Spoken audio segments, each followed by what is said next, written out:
ဟာလင်းုံတို့လိုထိုးစမ်းမှာတန့်စင်အောင်ဟာလင်းုံကတော့ပြိုင်ဘက်ထိုင်းဖိုက်တာကိုအမှတ်နဲ့ပဲအနိုင်ယူပြသွားခဲ့တာပါထိုင်းဖိုက်တာကလည်းဂျိုရီဂျီတီရတော့မှလုံးဝမကြတာပါတကယ်ကိုပြိုင်ဆိုင်ရှားခံနိုင်ရင်တစ်ခုပါဟာလင်းုံကလည်းပဲတပွဲလုံးဖိထိုးပြီးတော့နောက်ဆုံးမှာအမှတ်နဲ့တတရာပဲအနိုင်ယူပြသွားခဲ့ပါသည်ထိုင်းဖိုက်တာတယောက်ကိုအမှတ်အဆုံးဖြတ်မှာနိုင်ဖို့လွယ်လားမလွယ်လားဆိုတာဝမ်ချန်ပီယံရှစ်ကြည့်နေတဲ့မြန်မာလက်ဝဲဝါသနာရှင်တိုင်းသိပါသည်အမှတ်အဆုံးဖြတ်ရောက်လို့ချင်းဘတ်လိုက်လုံးဝမ်ချန်ပီယံရှစ်ကနေပြီးတော့ထိုင်းချန်ပီယံရှစ်ဆိုပြီးတော့မှနာမည်ပြောင်းပြီးခေါ်နေကြတာပါဒီတော့ဟာလင်းုံတယောက်ဘလိုရီတော်မှစွမ်းဆောင်ပြနိုင်ခဲ့လို့အမှန်အဆုံးဖြတ်မှာထိုင်းဖိုက်တာကိုနိုင်သွားလဲဆိုတာအခုသဘောပေါက်လောက်ကြပြီလို့ကျွန်တော်ထင်ပါတယ်တိုးတက်လာတာကြီးကတကယ်ကိုအားရဖို့ကောင်းပါတယ်မြန်မာဖိုက်တာတွေထဲမှာဆိုလို့ရှိရင်အခုလိုမျိုးတိုးတက်လာတာမျိုးကတော်တော်လေးကိုရှားပါတယ်ဘာလဲဆိုတော့မြန်မာဖိုက်တာတွေအားလုံးဒီဘက်ကဖြုတ်မယ်ဆိုပြီးတော့ဂျိုးဝိုင်းနဲ့ရောက်လို့ရှိရင်ဗုတ်သွားကြလို့ပါ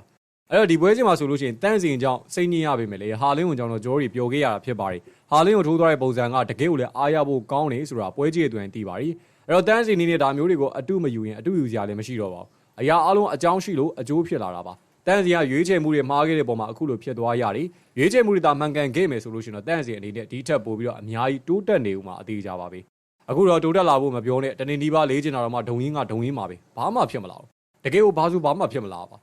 သူ့ရဲ့အချိန်နေနဲ့ပရိသတ်တွေကအားပေးမှုတွေကိုတမင်သက်သက်ဖြုံးတီးလိုက်တယ်လို့တော့မှသတ်မှတ်လို့ရပါတယ်တကယ်ကိုစိတ်ပြက်စရာပါပဲမြန်မာပရိသတ်တွေအတွက်တော့တော်ပါသေးတယ်လို့ပြောရပါလိမ့်မယ်တန့်စင်ရှုံးမိမဲ့ဟာလင်းကိုနိုင်တော့လက်မှတ်ဖိုးတွေမရှုံးတော့ပါဘူးနှစ်ယောက်စလုံးသာရှုံးမယ်ဆိုရင်တော့မြန်မာပရိသတ်တွေအတွက်ကလက်မှတ်ဖိုးတွေရှုံးတာပဲအဖက်တင်သွားပါလိမ့်မယ်အဲ့တော့နောက်ဆုံးအနေနဲ့ပြောရမယ်ဆိုရင်စူးစမ်းပါလေးချင်ပါတိုးတက်အောင်ပြင်ဆင်ပါစိတ်တက်ကိုခိုင်ခိုင်မာမာထားပါဆိုတာတွေမပြောချင်တော့ပါဘူးဖိုက်တာဘောကနေအနားယူလိုက်ပါတော့လို့သာတန့်စင်ကိုပြောချင်ပါ ರಿ ပွဲမစားခင်တော့ကြာပွဲပြီးတော့ကြောင်ဖြစ်သွားတဲ့ပွဲတွေလည်းမနေတော့ပါဘူးဒီတက်ပို့ပြီးတော့မတိုးတက်လာဘူးဆိုတာသိပါ ರಿ အဲ့တော့အပြီးတိုင်းနားလိုက်ပါတော့လို့သာအကြံပေးပါရစေ